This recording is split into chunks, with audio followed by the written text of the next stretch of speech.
After posting the first episode, it has occurred to me that if I am to complete the Victory Road, Starfall Street, and the Path of Legends before you finish watching a marathon of Lord of the Rings, then I best be on the move and summarize a lot here in post. So, let's get rolling. We ended the last episode by cooking the bug-type gym leader alive and then started dashing towards the next gym. On our road there, our beloved Starly, Captain, decides to evolve into Bird 2.0. And shortly after, our starter Quaxly decided to evolve into its second evolution.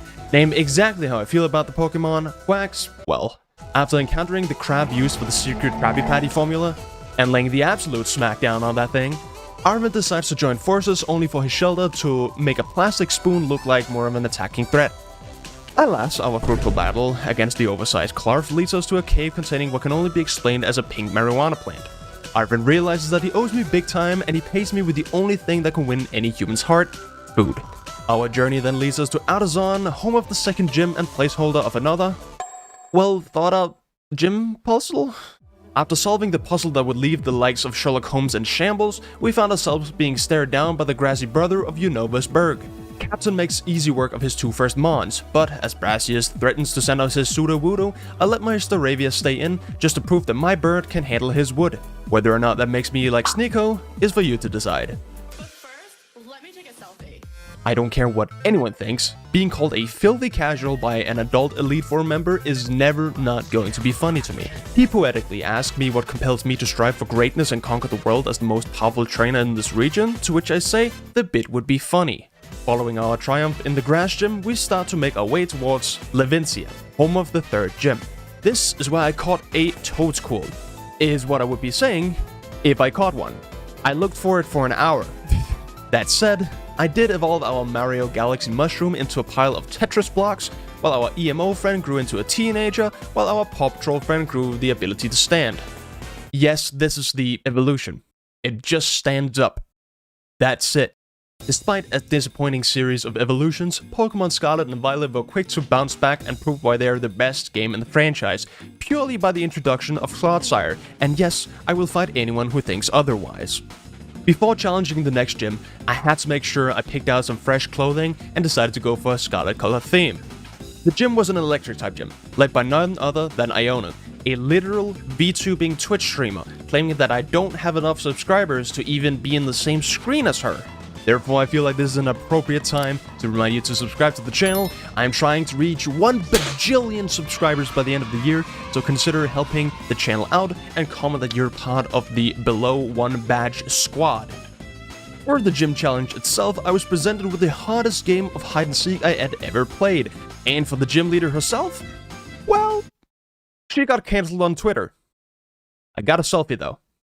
I once again run into the black and blue furball who now reveals herself as Geeta. I was going to say something funny about that, but she literally just introduces herself and leaves. Despite all odds, while roaming the free world, I came across a random outbreak which just so happened to be a Toadsquirrel, which I'd been searching for earlier. So I decided to stop by and catch one, which I named Doc Ock. I was so excited that I caught 10.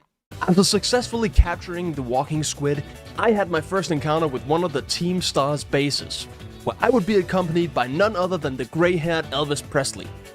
The Pokemon within the base were handled quite easily, but once my team and I were presented with Thomas the Fiery Engine, my Quaxwell de la Duck then decided to kick this shit out of that Modify Volvo. What's up with this goofy eye walk, bruh? Mela then tells us her experience with Team Star, which our filthy casual clearly enjoyed. Moving on to the next Team Star member's base, led by Giacomo, I get confronted by two grunts. One that makes me want to fire the person who wrote this dialogue, and the other who makes me want to give them a raise. Oh, hi Giacomo.